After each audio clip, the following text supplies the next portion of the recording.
E para analisar os temas do dia, é meu convidado, como sempre, Tavares Moreira. Doutor Tavares Moreira, muito obrigado por estar mais uma vez presente nesta edição das 12. Começando por estas declarações do Presidente da República e olhando para aquilo que foram os últimos dias, os líderes europeus disseram, e com a Alemanha mais uma vez na liderança, que Portugal seria trágico se Portugal tivesse os mesmos benefícios que a Grécia. Agora o Presidente da República vem dizer que Portugal deve ter esses mesmos benefícios. A questão que lhe coloco é: faz sentido que Portugal tenha os mesmos benefícios que a Grécia teve, tendo uma situação bastante diferente?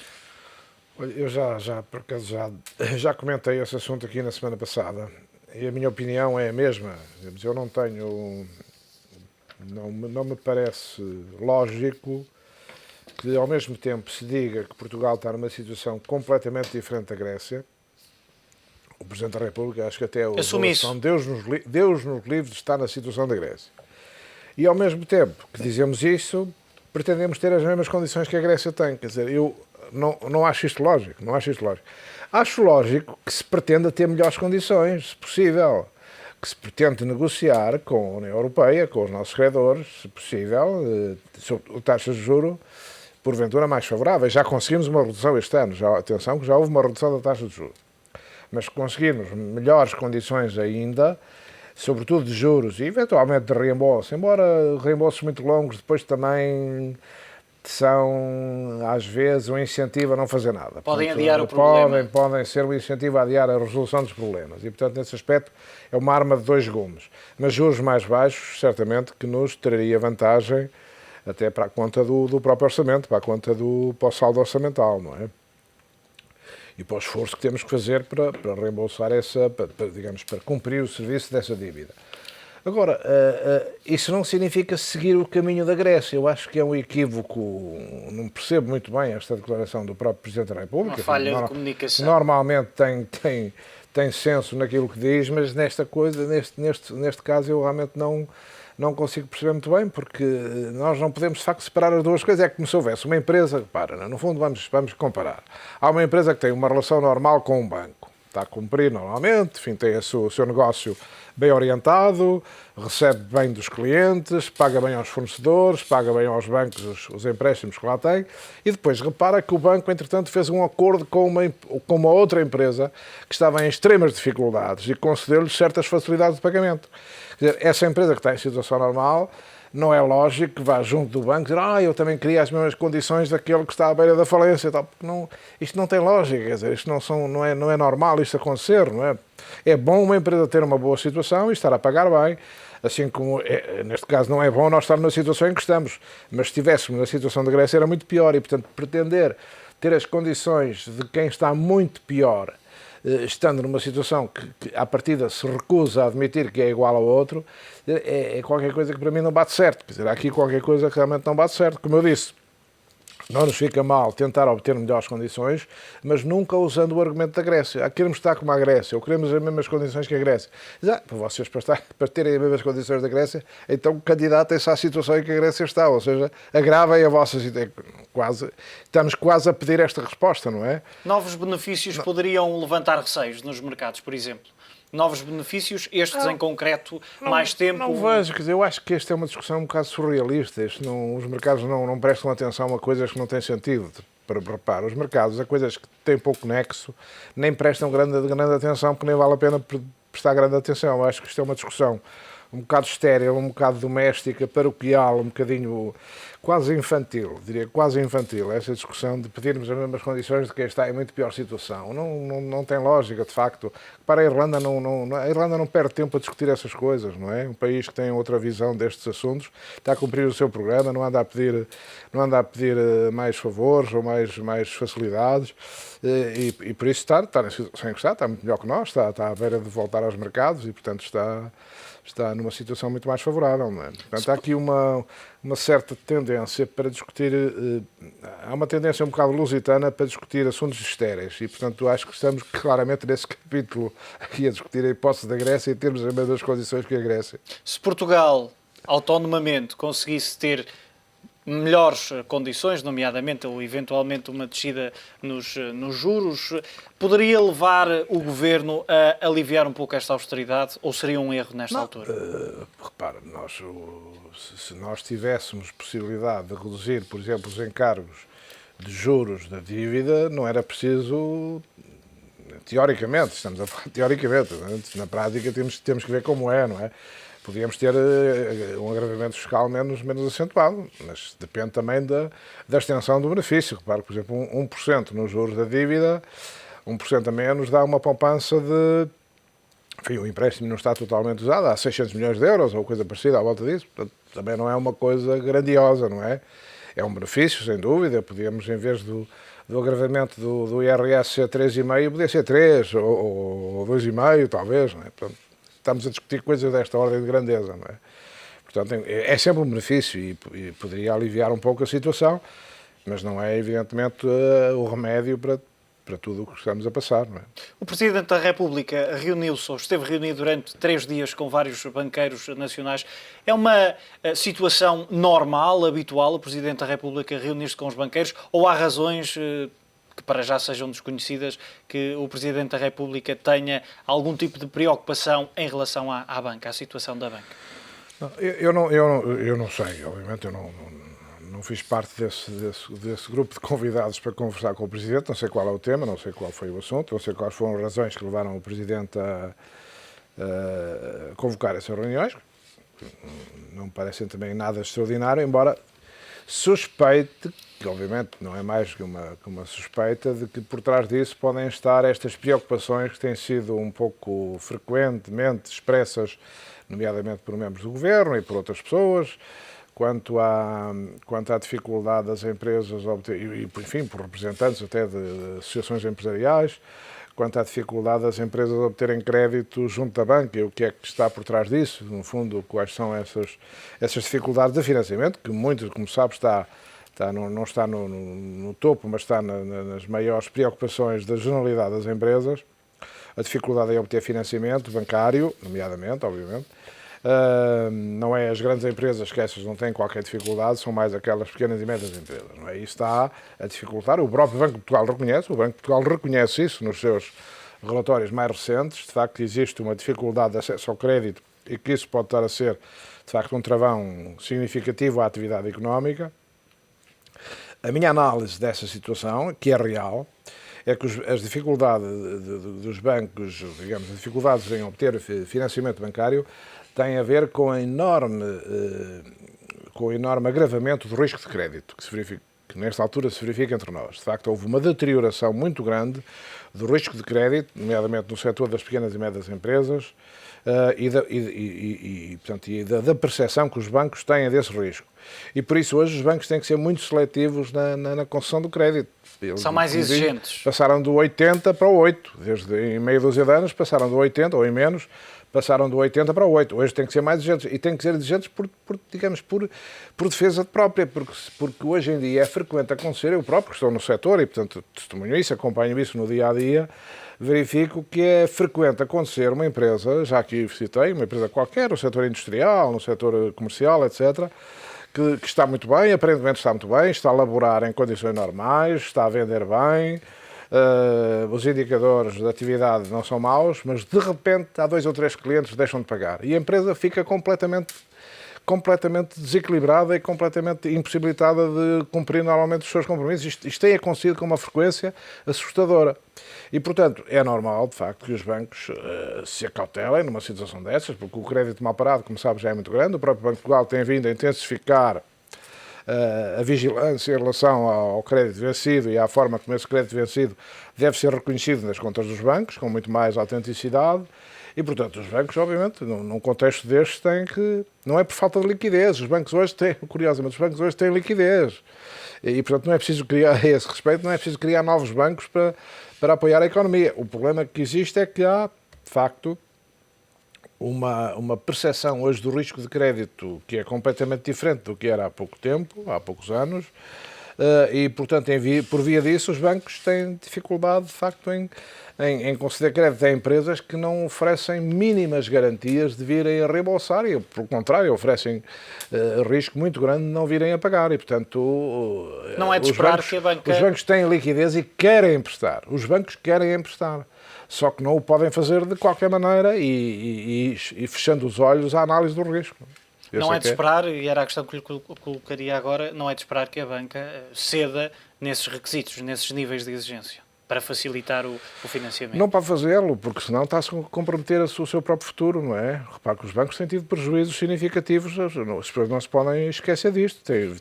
Estão a registrar este ano ainda, há bancos com prejuízos muito grandes. E de onde é que vêm esses prejuízos? Maioritariamente vêm do crédito que está em cumprimento, do crédito vencido e da desvalorização de bens que foram entregues em pagamento aos bancos para resolver situações de crédito mal parado e, portanto, as tais imparidades, não é? E, portanto, tudo isso leva a que os bancos tenham que contabilizar elevadíssimas provisões, pesadíssimas imparidades e, portanto, estão numa situação de facto difícil nesse aspecto de exploração, não de falta de liquidez, não lhes falta dinheiro para emprestar. O que têm é que ser muito cuidadosos a verificar a quem é que estão a emprestar o dinheiro, porque podem estar, de repente, a emprestar dinheiro a uma empresa que daqui a 6 meses já não lhes paga. E, portanto, isto seria dramático. Se este fenómeno se duplicasse ou triplicasse, o que aconteceria se houvesse pouco cuidado na concessão de crédito, seria absolutamente dramático. Repare que a taxa de incumprimento do setor empresarial em cumprimento de empréstimos bancários está próxima dos 10%. E, portanto, isto é um nível de alerta bastante carregado. E, portanto, tem que haver cuidado. E, portanto, o é possível encontrar... É claro que há alternativas.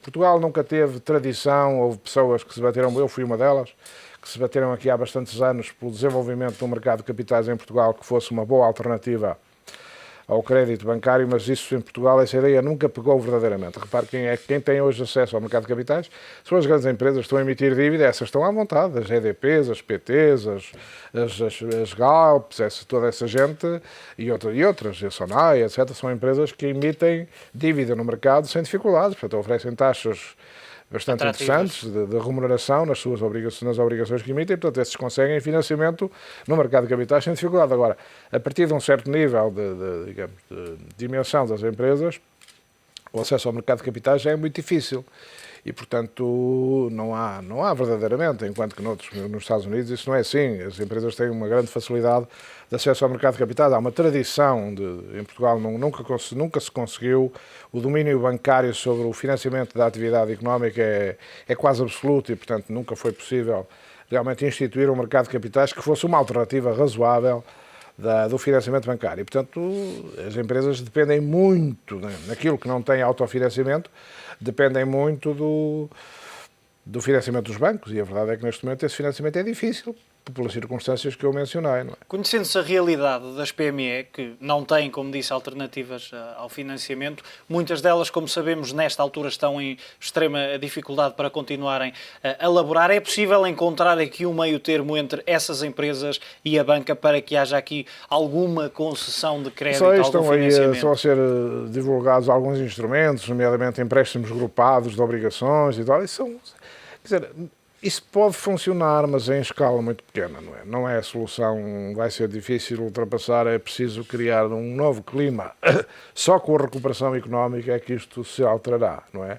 Quando começarem a surgir notícias, esperemos não sejam muito longas, talvez já no segundo semestre, no próximo ano, isso possa acontecer, de que a economia está a recuperar, de que isto depois transmite-se gradualmente à saúde das empresas, mas vamos passar aqui um período realmente difícil.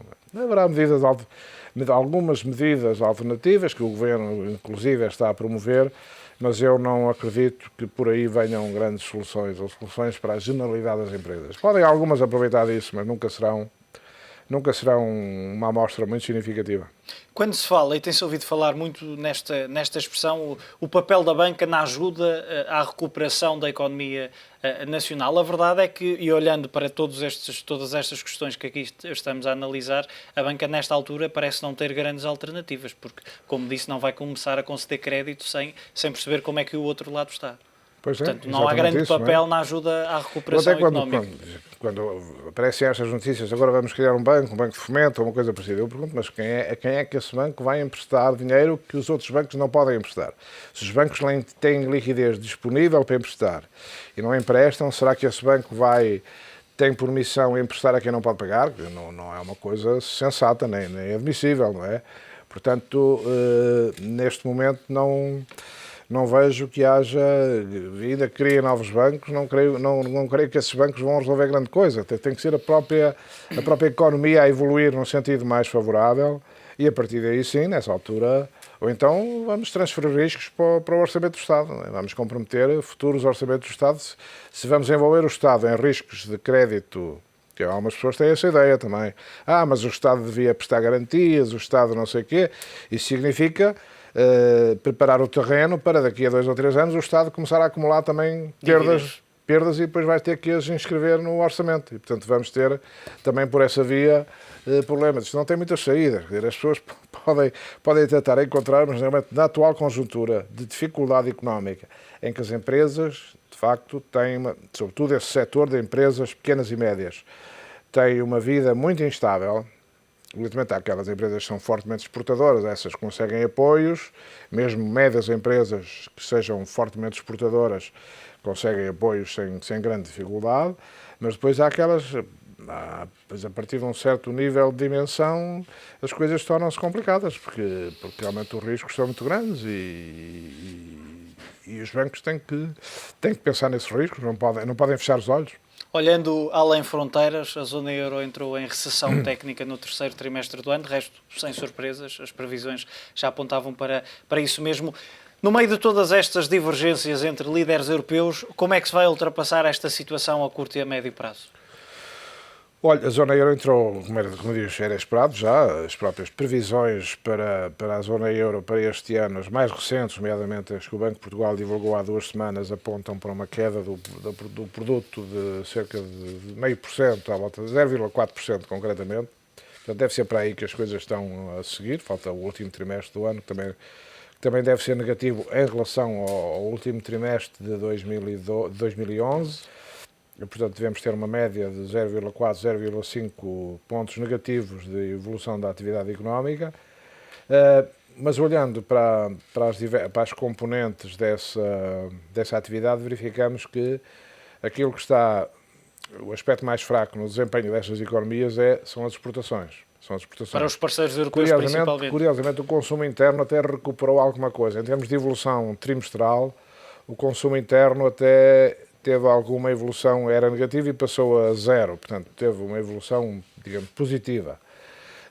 As exportações é que tiveram uma evolução menos favorável, portanto isto tem a ver com o resto do mundo também, não é? Portanto, o dinamismo dos principais mercados de destino das exportações dos países da zona euro está a diminuir e, portanto, as exportações estão a abrandar e, portanto, é isto que está na base deste desempenho menos favorável da zona euro. É evidentemente que há países na zona euro que têm possibilidade, que é o caso da Alemanha, o caso da Finlândia, o caso da Holanda, sei lá, e outros, porventura da Áustria, etc., que têm possibilidades, se assim o entenderem, de usarem medidas de incentivo maior à procura interna para compensar esta perda. Não sei se o vou fazer, se não. A Finlândia já disse que vai avançar depois de ter também entrado em recessão técnica. A Alemanha já anunciou.